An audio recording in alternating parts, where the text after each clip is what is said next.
এই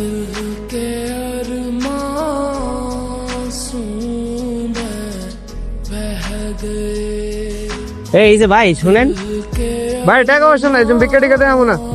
আমার ছেলেটা কি কইতেছে একটু শোনেন না। কি বলেন ভাই, কি হয়েছে? তা ভাই ভারতে যাবো কোন রাস্তা দিয়া, কোন দিক দিয়ে গেলে সুবিধা হবে? আরো যাবেন কে? আসলে ভাই আমি আমার মায়ের লয়া হসপিটালে যাম। কি মাথা নষ্ট? আপনি পায়ে হেঁটে এত দূর যাইতে পারবেন? আল্লাহ চাইলে সবকিছুই সম্ভব, আমরা পারবো। যশোরের পরে বেনাপুর, বেনাপুর পার হইলেই ভারত। ধন্যবাদ ভাই। এত কষ্ট করে কেন যাচ্ছেন? আসলে ভাই আমার কাছে টাকা নাই তো তাই। ওই যে আমার একটা চাচা ছিল, এর কাছে আমার মায়ে 2 বছর আগে হজ করার লেগে টাকা দিছিল। শুনছি বেটায় টাকা নিয়ে বাইকে গেছে, গাঙ্গার টাকা পয়সা দেয়।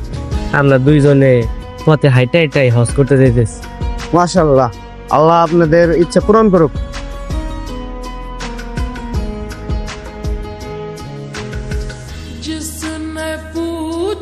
ভাই কি আপনার? ভাই আমার বাচ্চাটা অসুস্থ, হাসপাতালে ভর্তি। অপারেশন না করলে ভাই বাঁচাতে পারবো না। কয় টাকা লাগবে ভাই আপনার? ভাই 2 লাখ টাকা লাগবে ভাই। আরে আপনি বলো অসুস্থ, 2 লাখ টাকার একটু কম আছে।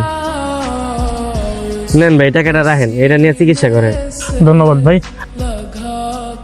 টাকার কথা কি জানি শুনলাম, টাকার ব্যাগ কই? মা একটা লোক আইছিল, এর ছেলে নাকি অনেক অসুস্থ, হসপিটালে ভর্তি।